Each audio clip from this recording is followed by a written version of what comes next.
से आम का वृक्ष पैदा नहीं होगा। कहते हैं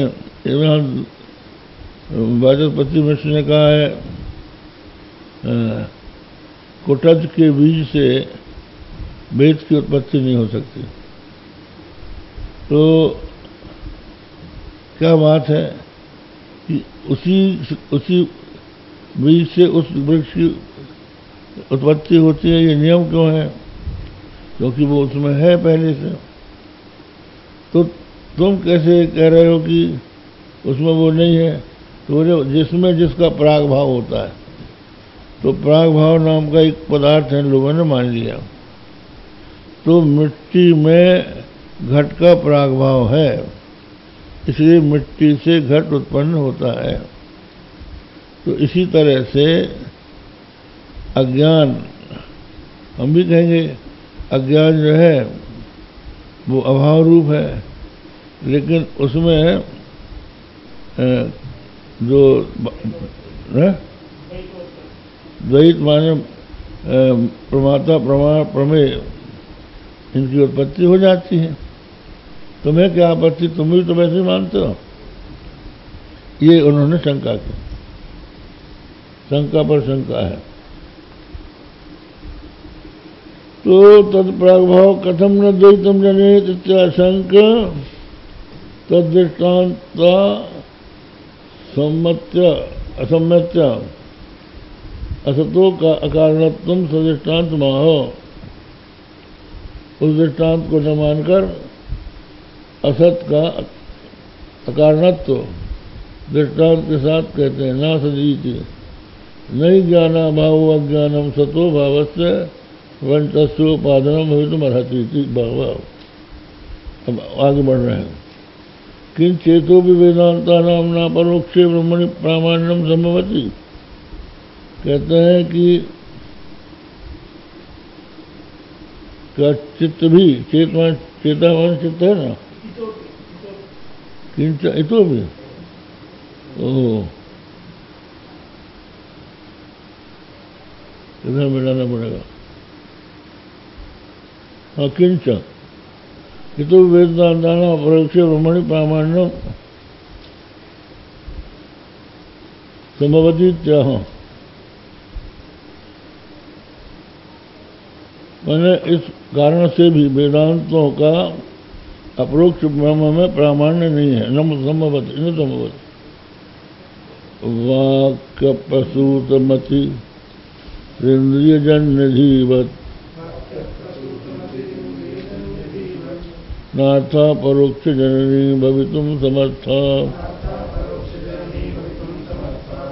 तेना तो वाक्य जनितात्म परोक्ष बुद्धि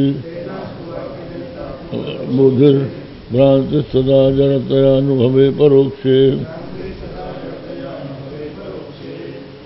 अब इसका अर्थ कर रहे हैं किं वेदांता ब्रह्मणि अपरोक्षाम धियम जनयंती किंबा परोक्षाम। ये बताओ। पूर्व पक्षी वेदांति से पूछता है कि वेदांत ब्रह्म में अपरोक्ष बुद्धि को उत्पन्न कर, बुद्धि माने ज्ञान, अपरोक्ष ज्ञान को उत्पन्न करते हैं या परोक्ष ज्ञान को? तो बोले इंद्रिय जन्य जीवत नार्था परोक्ष जननी भवितुम समर्था। वाक्य माने इंद्रियों से उत्पन्न जो ज्ञान है वो प्रत्यक्ष कहलाता है। तो इंद्रिय जन्य तो ब्रह्म है नहीं, ब्रह्म का ज्ञान इंद्रिय जन्य नहीं है, वो वाक्य जन्य है। अर्थात उपनिषदों के वाक्य के द्वारा उत्पन्न होता है। तो ऐसी स्थिति में तेनात् वाक्य जनितात्म परोक्ष बुद्धि भ्रांति सदा जड़तयानुभवे अपरोक्ष। तो इंद्रिय जन्य ज्ञानवद वाक्य जन्य मति अर्था परोक्ष से अर्थ अभिव्यक्ति जननी भवितुम समर्था न वाक्यजन्यत्वात् न परोक्षे। जो वाणी से जो देखी जाती है, सब से जो कुछ विदित होता है, वो परोक्ष ही होता है। अब उसमें समझ लीजिए कि शब्द माने अपने वेद पुराण इनसे स्वर्ग का बोध होता है, यागजन्य अपूर्व का बोध होता है। ये सब परोक्ष है, प्रत्यक्ष नहीं। तो कहीं भी शब्द से अपरोक्ष ज्ञान होता हुआ नहीं देखा जाता। और आप शब्द से मानते हैं कि शब्द से अपरोक्ष ज्ञान हो जाता है, ये नहीं बन सकता, ये फिर भ्रांति है। इसलिए सदा सदा अपरोक्ष इति संबंध है। अनुभव वेद्यते न तस्य सदा अपरोक्षम तदर्थमा अजडतया। कहते हैं स्वयं वेद तथा प्रामाण्य स्यात्। ये बताया कि जो ब्रह्म है वो स्वयं प्रकाश है, अजड़ है। तो अजड़ जो है अपरोक्ष है, अपरोक्ष उसे कहते हैं जो परोक्ष नहीं है। तो ऐसी स्थिति में अब अपरोक्ष ज्ञान वो तो पहले ही से है अपने आत्मा का। तो आपके वेदांतों से कौन सी नई बात निकली? अगर वो अपरोक्ष ज्ञान का उत्पन्न करता है, ऐसा कहना बेकार है, क्योंकि अपरोक्ष तो वो स्वयं है, अजड़ है। जड़ वस्तु का ज्ञान होता है, परोक्ष भी होता है, अपरोक्ष भी होता है। तो परोक्ष होता है जो हमारी इंद्रियों के द्वारा नहीं देखा गया, वो अपरोक्ष है, शब्द से हमने सुना। और जो इंद्रियों का गोचर हो गया वो अपरोक्ष हो गया। लेकिन आत्मा जो है इंद्रियों से तो दिखाई नहीं पड़ता, इसलिए उसका ज्ञान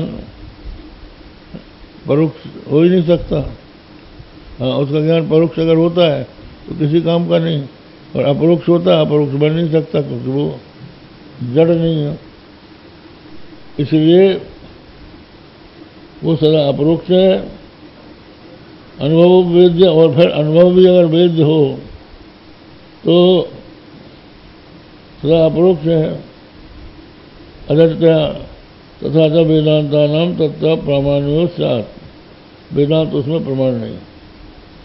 ननु आत्मा चेत नित्यापरोक्ष तरी घटाधिपत घटादौ इंद्रियजन्य ज्ञानमो वेदांत जन्यमपि तत्रापरोक्षमस्तु मास्तु वेदांत प्रामाण्यमिति नेत्याह। पूर्व पक्षी ने फिर प्रश्न किया, अगर आत्मा नित्य अपरोक्ष है तो फिर घटादि के समान, इंद्रियजन्य ज्ञान के समान वो नहीं होगा। वेदांत जन्यमपि तत्र अपरोक्षम अस्तु, इसलिए मात्र वेदांत प्रामाण्यम। वेदांत जन्यमपि तत्र अपरोक्षमस्तु मात्र वेदा प्रामाण्यम। ये क्या कह रहे हैं? मात्र वेदांत प्रामाण्यम।